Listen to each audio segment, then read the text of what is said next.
우리에게 주신 하나님의 말씀은 시편 119편 49절부터 64절까지의 말씀입니다. 시편 119편 49절부터 64절 말씀 절수가 조금 많긴 합니다만 저희 한 목소리로 차근차근 함께 읽겠습니다.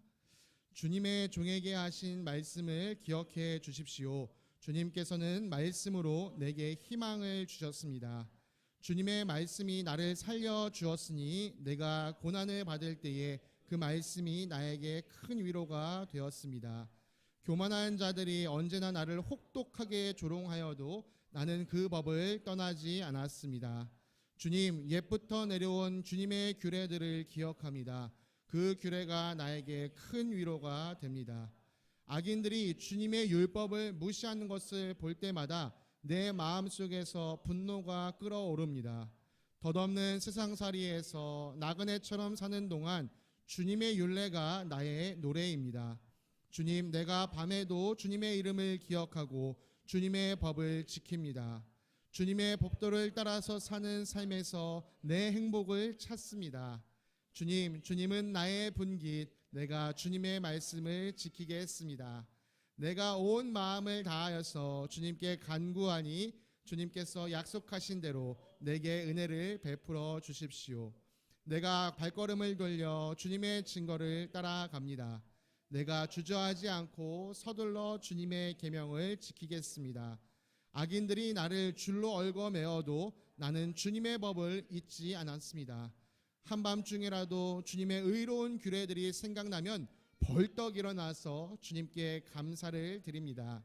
주님을 경외하는 사람이면 누구에게나 나는 친구가 됩니다. 주님의 법도를 지키는 사람이면 누구에게나 나는 친구가 됩니다. 주님, 주님의 인자하심이 온 땅에 가득합니다. 주님의 율례를 나에게 가르쳐 주십시오. 아멘. 자리에 앉으시겠습니다. 샬롬. 주님의 평강이 사랑하는 성도님들의 삶에 함께 하시기를 간절히 기도합니다. 오늘 우리가 아까 말씀드렸던 것처럼 어버이날을 축하해서 우리 중경목장 어르신들 가슴에 꽃을 달아드렸는데요. 제가 지금 온라인으로 보니까 꽃을 받으셔야 될 분이 여기 세 분이 지금 더 계십니다. 우리 명시영 성도님, 또 이용욱 형제님, 최혜수 성도님 함께 지금 예배를 드리고 계시는데, 네, 다음 주에 오시면은 저희가 꽃을 다음 주라도 달아드리도록 하겠습니다.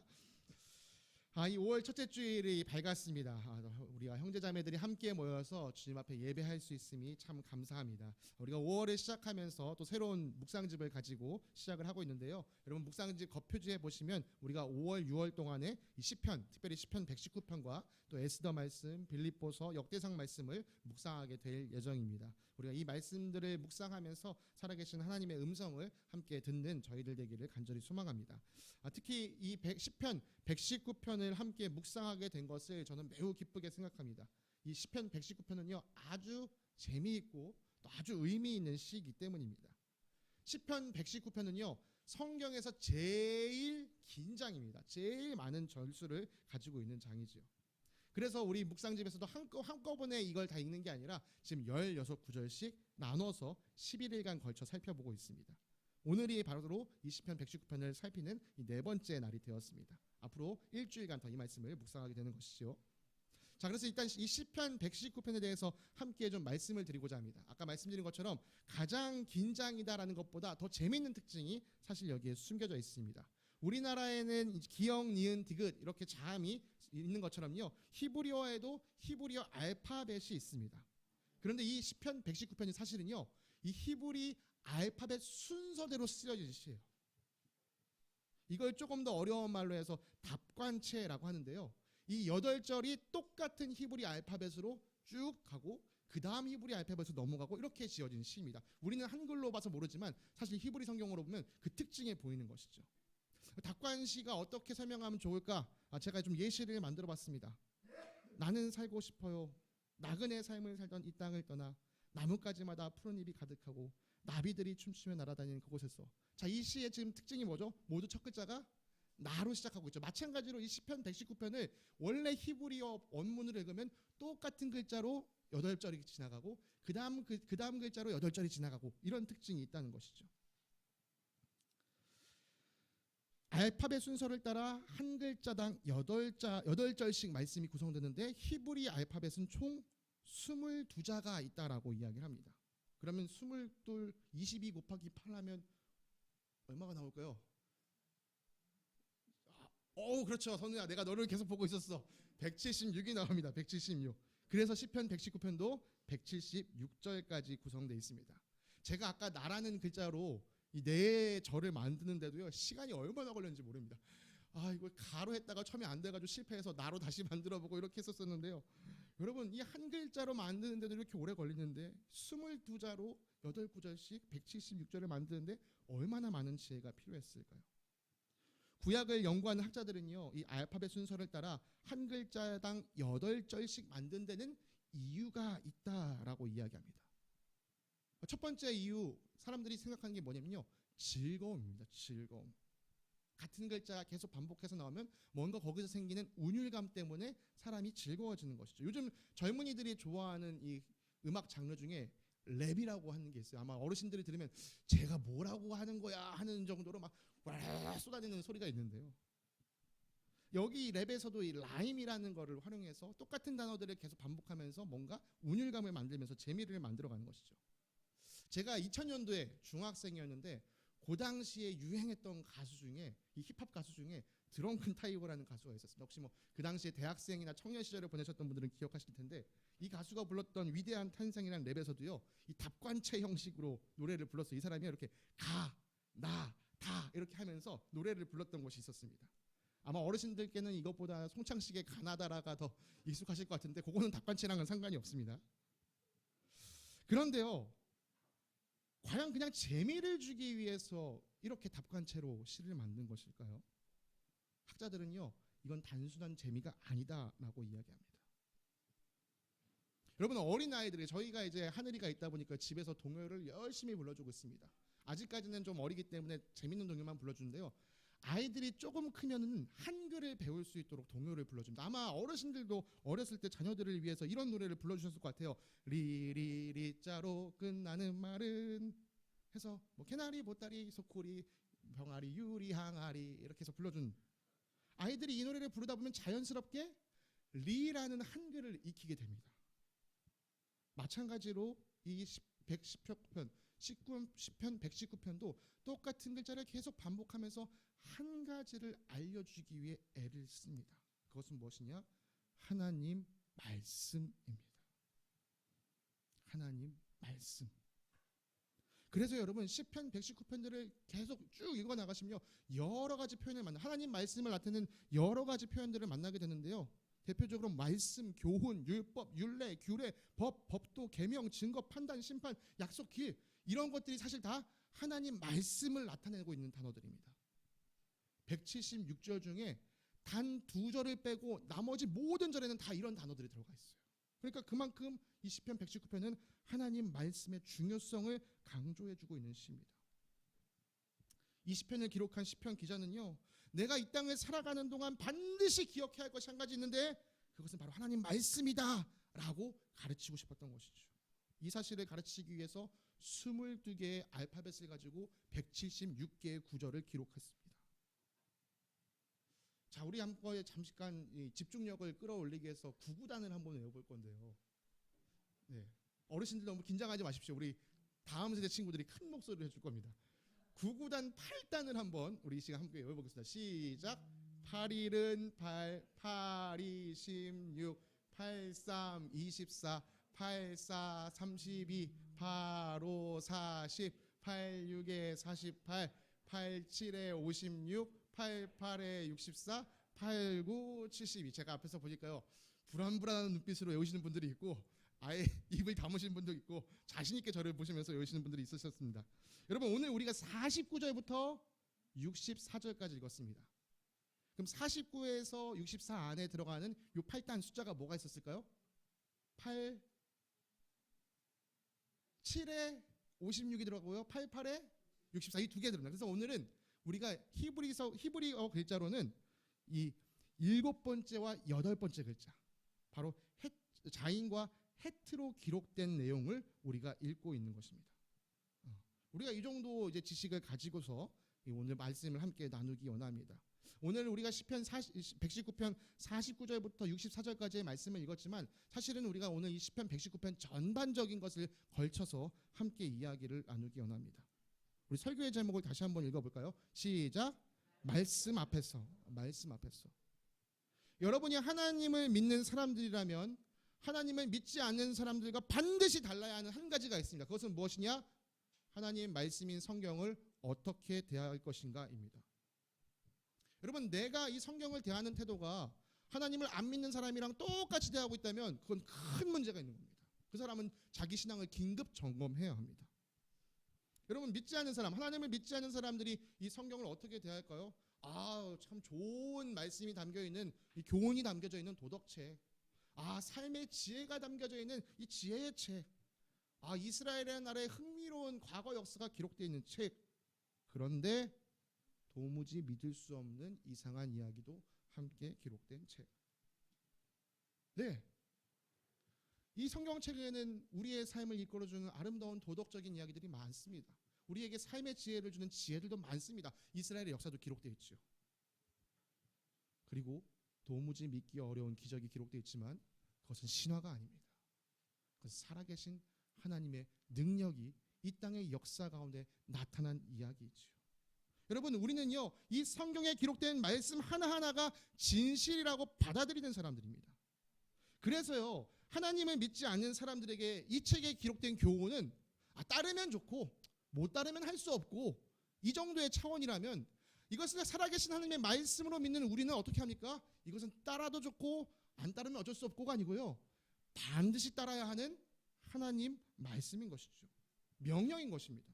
여러분, 이 말씀을 어떻게 대하느냐, 이 태도가요, 내가 정말 하나님을 믿는 사람인가 아닌가를 점검해주는 귀한 표지판이 됩니다.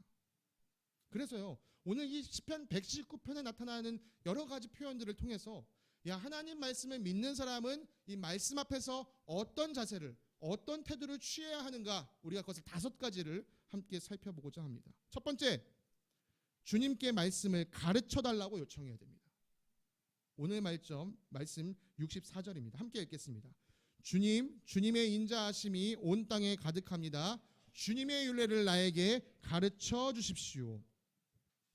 앞으로도 묵상할 시편 119편 말씀에도 계속해서 가르쳐달라는 표현이 있을 텐데요, 또 지금까지 읽었던 말씀 중에도 이런 가르쳐 주십시오라는 표현들이 반복해서 나왔습니다. 여러분, 이 성경을 살아계신 하나님의 말씀으로 대하고 있는 사람이 쳐야 할 첫 번째 자세는 무엇이냐? 주님, 내게 이 말씀을 가르쳐 주십시오. 주님께 이 말씀을 배우고자 하는 자세입니다. 여러분, 한번 학창 시절을 떠올려 보시길 바라요. 아니면은 여러분들의 자녀들의 학창 시절을 한번 생각해 보셔도 좋을 것 같습니다. 여러분, 학교 다니셨을 때 매 수업 시간마다 즐겁고 신나서 막 배움의 열정이 불타러서 배우셨습니까? 그렇지는 않죠. 우리 자녀들도 그래서 때로는 수업 시간에 가서 멍 때리고 있을 수 있는 이유가 있습니다. 여러분, 배우는 게 늘 즐겁지만은 않습니다. 정말 어떨 때는 내가 이거 배워서 뭐하나 싶을 때도 있어요. 그런데 언제 사람이 배우고자 하는 마음을 갖습니까? 이거 나에게 필요하구나. 이거 정말 나에게 유익하구나. 내게 이거 반드시 있어야겠구나. 여러분, 이런 마음이 들 때 배움에 열정이 생깁니다. 우리 선우가 지금 이 찬양팀에서 베이스를 하고 있는데요, 실력이 정말 일취월장했습니다. 근데 들어보면은 정말 꾸준히 하고 선생님 만나서 배울 뿐만 아니라 집에서 혼자도 열심히 연습을 해요. 이것에 즐거움이 있기 때문이죠. 배움에 열정이 생긴 겁니다. 저희 아내가요, 하늘이가 이제 저희 집에 생기기 전에 신혼 기간 중에 바리스타 자격증을 땄었습니다. 매주 화요일 한 3, 4개월 정도를 일을 마치고 가서 바리스타 공부를 했는데요, 제가 처음에는요, 저거 1, 2주 하다가 그만두지 속으로 그 생각을 했는데요, 끝까지 해서 그걸 따더라고요. 이 사람한테 이거 정말 필요한 거구나. 그런 걸 보면서 여러분, 우리가 언제 배움에 대한 열정이 생기는가? 그것이 우리에게 정말 필요하다 생각할 때, 그것을 배우는 것에 즐거움을 느낄 때 우리는 배움에 열정이 생깁니다. 그런 점에서 우리가 주님께, 주님, 당신의 말씀을 내게 가르쳐 주십시오 라고 요청한다는 것은 무엇입니까? 주님, 제게 그 말씀이 필요합니다. 혹은 주님의 말씀이 제게 너무나도 즐겁습니다. 여러분, 이것을 나타내는 표현이라는 것이죠. 주님, 제게 말씀을 가르쳐 주십시오. 하나님, 저에게는 당신의 말씀이 너무나도 필요합니다. 제 생각과 제 이해와 제 계산대로 제 인생 살아보려고 했는데 그게 제 마음처럼 안 됩니다. 제가 올바로 살고 싶었지만 그렇게 살 수가 없습니다. 주님, 나에겐 지혜가 없습니다. 주님의 말씀으로 나를 가르쳐 주십시오. 주님의 인도하심이 내게 필요합니다. 여러분, 하나님 말씀을 대할 때는요, 이런 자세가 필요합니다. 우리가 특별히 말씀을 묵상하고 또 통독할 때 이런 마음가짐이 있어야 합니다. 만약 여러분들께서 아침에 말씀 묵상하시거나 통독하실 때 어쩔 수 없이 학교에 끌려가는 아이처럼 묵상하시고 통독하신다면, 물론 아예 안 하는 것보다 그게 훨씬 낫습니다. 그렇지만 그런 마음으로 한다면 우리가 이 성경 안에 있는 놀라운 것들을 발견할 수가 없습니다. 그러나 주님, 우리의 마음을 맡기고 성경을 대하실 때 잠시 기도하시는 거예요. 성령님, 제게 가르쳐 주십시오. 성령님, 제게 말씀해 주십시오. 그때 그러고 나서 그 마음을 가지고 성경을 읽으면 여러분, 정말 성경 안에서 놀라운 것들을 발견하게 될 것입니다. 야, 성경에 이런 말씀도 있었어? 여러분, 이런 즐거움과 맛을 누리시는 여러분들 되시길 바랍니다. 두 번째, 말씀 앞에서 이 하나님의 말씀을, 살아있는 하나님의 말씀으로 대하는 사람은 주님의 말씀을 기억해야 합니다. 52절 말씀 함께 읽겠습니다. 시작. 주님, 옛부터 내려온 주님의 규례들을 기억합니다. 그 규례가 나에게 큰 위로가 됩니다. 여러분, 주님의 법을 잊지 않겠다, 주님의 법을 기억하겠다, 이런 말씀들이 계속해서 나옵니다. 잊지 않겠다는 게 곧 기억하겠다는 뜻이죠. 여러분, 주님의 말씀을 배웠다면 기억해야 합니다. 우리가 여러 가지를 배우지만 배우는 것에 그치고 기억하지 않은 채 그저 흘려보내는 것들이 수두룩합니다. 혹시 지난주 설교 제목이 뭐였는지 기억나시는 분 있으신가요? 아니면 뭐 어디 본문이었는지 어떤 내용인지 혹시 기억나시는 분 있으십니까? 사실 우리가 지난주에 아가서 말씀을 묵상했었고, 그래가지고 우리가 이제 창조의 아름다움에 대해서 이야기하면서 이 집안에서 골로새서 말씀으로 이 집안에서 어떤 질서가 세워져야 되는지 이야기를 나눴었습니다. 그러면서 아내들에게는 남편에게 순종을, 또 남편들에게는 아내에게 사랑을, 자녀들은 부모에게 복종을, 또 우리 부모에게는 자녀들을 노엽지하지 않게 하는 것을 이 하나님이 세우신 질서 안에서 세워야 우리가 그 아름다움을 누릴 수 있다라는 말씀을 나눴습니다. 뭐 지금 이렇게 요약해서 정리해드리는 걸로 맞아, 지난주 그 말씀 있었지, 이렇게 기억하시는 것만으로도 충분합니다. 여러분, 배우는 것도 중요하지만 배우는 것을 기억해야 그것이 우리에게 소용이 있습니다. 배운 것을 기억하지 않으면 아무런 소용이 없습니다. 특히 오늘날 사람들은요, 이 정보의 홍수 속에서 살아갑니다. 핸드폰만 조금 열어보면, 유튜브 쪽 보다 보면 새로운 지식들이 계속 들어와요. TV만 틀어봐도 계속 새로운 이야기들 들어옵니다. 여러분, 사람의 머리가요, 생각보다 그렇게 좋지 않습니다. 무언가 기억하기 위해서요, 이전 기억들은 흘려보냅니다. 아마 시원이가 이제 지지난주에 중간고사를 봤으니까 잘 알 거예요. 내가 어떤 시험을 보기 위해서 열심히 그날 밤을 새워서 공부합니다. 이거 내일 시험 받으니까 너무 중요해. 달달달달 외웁니다. 그 시험 보고 나왔어요. 그 다음날 시험 공부합니다. 그럼 그전 것들은 잊어버립니다. 네, 이거 지금 외워야 되니까요. 혹시 시원아, 지난 중간고사를 위해서 공부했던 것 중에 지금 기억에 남는 게 얼마 정도 되는 거 아니? 네, 정직한 대답이에요. 정직한 대답. 달달달 외워도요, 사실 이게 나한테 정말 중요하다 느낄 때는 기억하고 있다가요, 그 중요성을 잊어버리면 놓쳐버립니다. 사람의 기억에 관한 재밌는 통계가 있어서 한 가지 좀 소개를 드리고자 합니다. 여러분, 지금 설교를 들으시는데 그냥 듣기만 하시면 내일 얼마 정도가 기억나실 것 같으신가요? 뭐 통계에 따르면 그냥 듣기만 하면 5%가 기억에 남는다고 합니다. 5%. 근데 만약에 여러분이 들으면서 쓰고 그 쓴 것을 다시 읽으면 10%가 기억에 남는다고 합니다. 내일. 여러분, 이거 보면서요, 야, 사람의 기억력이라는 게 참 별 볼 일 없구나, 이걸 느꼈습니다.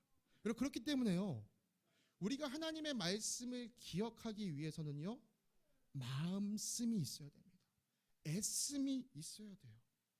내가 정말 이 말씀을 기억하겠노라고 말씀에 집중하는 마음이 우리 가운데 있어야 합니다. 어떻게 하면 이 말씀을 우리에게 잘 기억나게 할 수 있을까요? 여러분, 아까 그 통계를 보니까요, 기억력을 확 끌어올려주는 게 있습니다. 배운 대로 행하면, 들은 대로 행하면 무려 75%가 기억에 남는다고 합니다. 배운 것을 잘 기억할 수 있는 방법 무엇이라고요?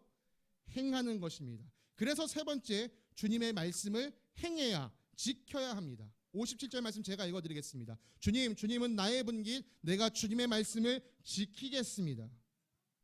우리가 지금까지 읽어왔던 말씀 중에서도요, 지키겠다라는 표현이 자주 나왔었습니다. 그만큼 자주 나왔다는 것은 무엇을 의미하죠? 지키는 게 중요하다는 얘기죠. 주님의 말씀을 배우고 기억하고 지키는 것이 한 세트라고 한다면 이 지키는 것을 통해서 완성되는 것입니다. 여러분, 우리가 주님의 말씀을 배우고 또 그 말씀이 내 마음에 남아있게 한 다음에 해야 될 것이 무엇이냐? 그 말씀대로 행하는 것이에요. 제가 삶의 모토로 삼고 있는 말이 있습니다. 삶에서 삶으로라는 모토인데요. 제가 이 모토를 제 나름대로 좌우명으로 딱 오래전에 세우고 나서 이거 내가 생각해도 너무 멋있는 말이다. 나중에 꼭 뭐 설교에서 써먹거나 아니면 책을 쓰면 내가 이거 제목으로 써야지 생각했는데 몇 년 전에 이찬수 목사님이 이 제목으로 비슷한 제목으로 설교를 하시더라고요. 그래서 역시 먼저 가는 사람이 임자구나. 네, 그걸 느꼈습니다. 여전히 저는 어쨌든 제 삶에 알면서 삶으로 가야 된다. 아는 것은 내가 아니다. 사는 게 나다. 여러분, 우리는 사람이에요. 사람. 아람이 아니라 사람입니다. 아는 것으로 내가 증명되지 않고요, 사는 것으로 내가 증명이 됩니다. 머리로는 아는데 행동으로 실천되지 않을 때 사람들은 사실 이럴 때 좌절감을 느낍니다. 그런데 여기서 우리가 좀 더 깊이 따져봐야 될 게 있어요. 아는데 하지 못하는 것 중에서는요, 우리가 능력이 없기 때문에 못하는 것들도 있지만 사실 많은 경우엔 할 의지가 없기 때문에 안 하는 것들이 훨씬 많습니다. 여러분, 모르는 걸 못하는 거에 대해서 탓할 사람은 없습니다. 우리 찬영이가 지금 저렇게 해도요, 아직 찬영이는 예배를 잘 몰라요. 예배 자리에 있는 것만으로도 소중한 겁니다. 여러분, 저 아이를 탓할 수 없어요. 그러나 제가 만약에 조금 더 커서 뭐 준우나 선우 정도 되는 아이들이면 얘들아 예배 잘 드려야 돼? 가르칠 수 있겠죠. 이제 아이들이 아는 단계에 이르렀으니까. 그런데 알면서도 하지 않으면, 내가 해야 된다는 걸 알면서도 능력도 있으면서도 하지 않으면서 거기서 사람들은 또 좌절감을 느낍니다. 용서해라. 성경을 통해 배웠습니다. 압니다. 용서할 능력이 없는 것인가요? 아니요. 대부분은 용서할 의지가 없습니다. 여러분, 알아도 알면서도 하지 않으면요, 그것은 사실 살아있는 지식이라고 할 수가 없습니다. 그것은 내 안에 죽어있는 지식이나 마찬가지죠. 마찬가지로 성경 말씀을 알면서 행하지 않는 그리스도인, 건강하게 살아있다라고 이야기하기가 조심스럽습니다. 여러분, 머리로는 아는데, 그래서 머리로 아는 걸 많아서 누군가를 판단할 때 그 아는 지식을 사용하는데 정작 내 삶에서 사용하지 않은 것, 바리새인들이 살았던 이중적인 태도이죠. 여러분, 세상 사람들이 다 압니다. 우리에게 말하지 않을 뿐이에요. 우리가 하나님 말씀대로 따라 살지 않으면 저거 교회 다닌다고 하면서 삶이 저 모양이네, 다 압니다. 부디 바라기는 여러분, 저와 여러분이 아는 것과 사는 것의 일치가 이루어지는 성숙한 그리스도인들 되기를 간절히 소망합니다. 여러분, 네 번째, 우리가 주님의 말씀을 소망으로, 네 번째로 우리가 가져야 될 태도는 무엇이냐? 주님의 말씀을 소망으로 삼고 그것을 바라야 합니다. 58절 말씀입니다. 제가 읽어드리겠습니다. 내가 온 마음을 다하여서 주님께 간구하니 주님께서 약속하신 대로 내게 은혜를 베풀어 주십시오. 여러분, 주님은요, 자신께서 하신 약속을 반드시 이루시는 분이십니다. 왜요? 그분이 전지전능하시기 때문이에요. 그분은 전능하시기 때문에 자신의 말씀하신 것을 반드시 이루실 수 있는 능력이 있습니다. 여러분, 주님께서 전지전능하시며 신실하다는 사실을 온전히 믿고서 주님 앞에 나아가 주님 약속하신 대로, 주님 말씀하신 대로 내게 이루어 주십시오, 내게 은혜를 베풀어 주십시오, 소망하는 삶을 살아야 합니다.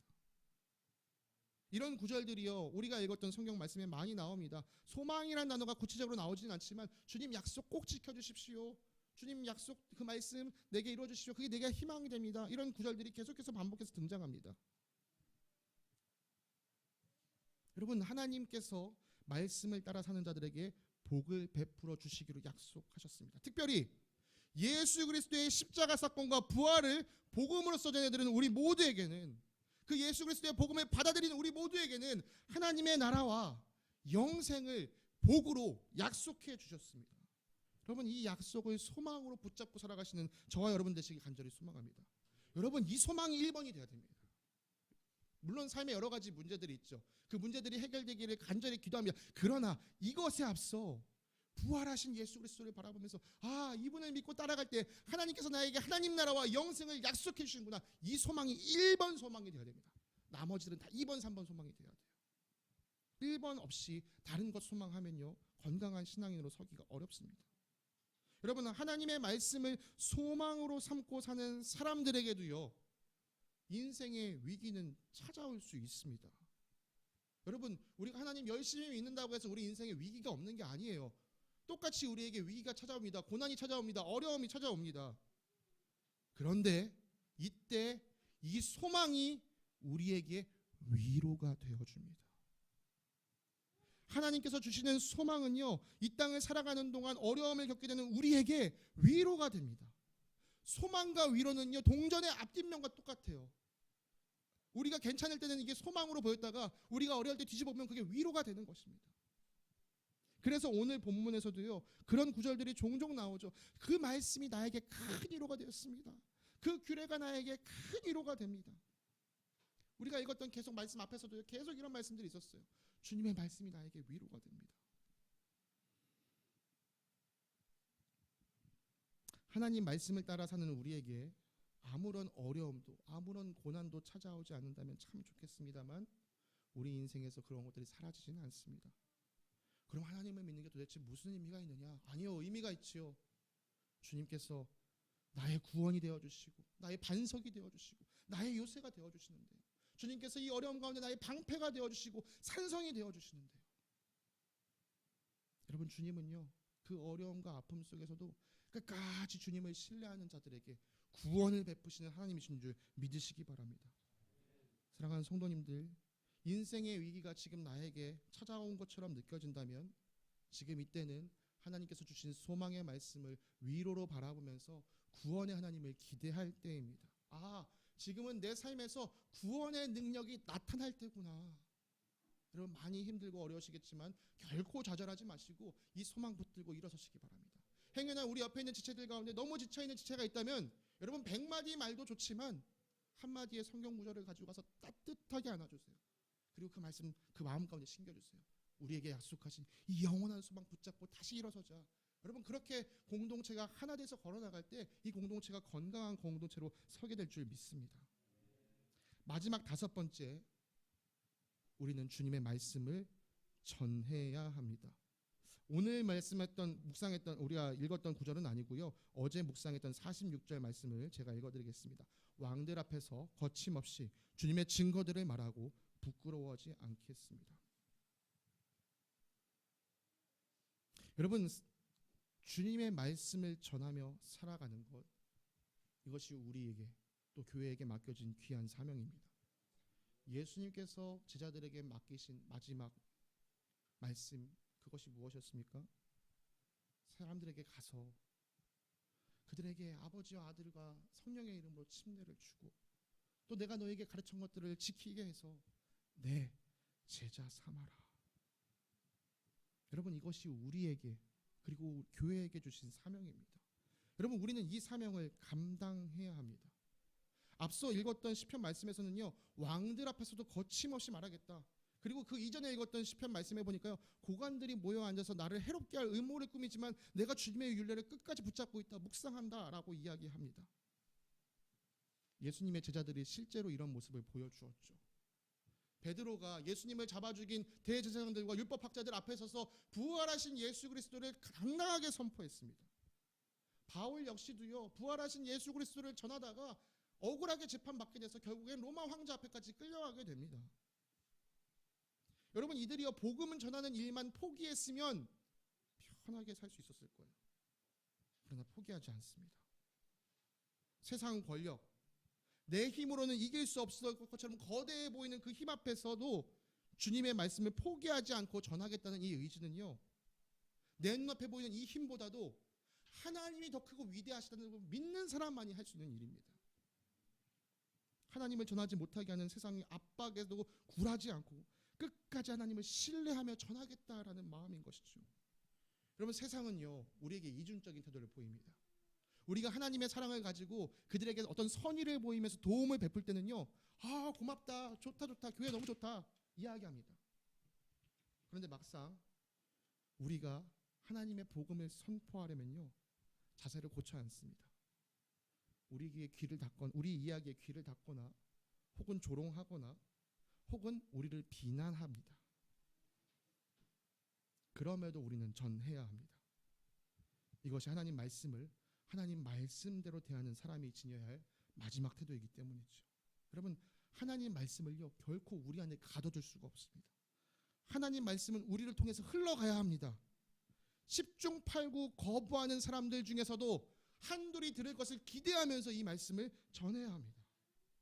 그 한두 사람이 주님 앞에 돌아오게 될 때 하나님께서 그 하늘나라에서 누리시는 그 기쁨을 이 땅에서 우리가 함께 누려야만 합니다. 말씀을 마무리하겠습니다. 풀은 마르고 꽃은 시드나 우리 하나님의 말씀은 영원히 설 것입니다. 여러분, 이 말씀을 믿으신다면 우리가 오늘 함께 나눈 이 말씀 앞에서 우리가 가져야 할 태도와 자세, 5가지 태도와 자세를 꼭 기억하시기 바랍니다. 여러분, 이것을 좀 더 기억하기 쉽게 우리 5손가락으로 이렇게 한번 외워보았으면 좋겠어요. 한번 손가락을 이렇게 펴보시고요. 자, 주님의 말씀을 배워라, 새겨라, 지켜라, 바라라, 전하라. 다시 한번요. 주님의 말씀을 배워라, 새겨라, 지켜라, 바라라, 전하라. 네. 제가 어렸을 때 공부할 때는 이제 앞글자만 떼가지고 배세지바전 이렇게 외우면 이렇게 잘 외워졌거든요. 다시 한번 해볼게요. 여러분, 주님의 말씀을 배워라, 새겨라, 지켜라, 바라라, 전하라. 혹시 이거 안 보고 하실 수 있는 분 있으실까요? 네, 여러분 이렇게 하시면 이제 기억력이 올라가겠죠. 배세지바전이었습니다. 배세지바전. 배워라, 새겨라, 지켜라, 바라라, 전하라. 여러분, 주님의 말씀을 배우기를 사모하는 마음, 배운 그 말씀을 내 마음 가운데 새기는 그 열정, 주님 주신 이 말씀을 내가 어떻게도 사랑해내겠노라고 다짐하는 그 결단, 주님의 말씀을 지켜가는 가운데도 내 삶에 어려움이 찾아올 때 내가 이 말씀을 포기하지 않겠습니다. 내가 이 말씀에 소망을 삼고 위로 삼겠습니다. 주님 앞에 나아가는 그 마음, 그리고 이 말씀을 내 안에 가둬두지 않고 아직 이 말씀을 몰라서 어두움 가운데 헤매는 자에게 전하겠습니다 라는 주님께서 기뻐하시는 이 아름다운 마음, 이 마음을 갖고 살아가는 저 여러분 되시기를 간절히 소망합니다.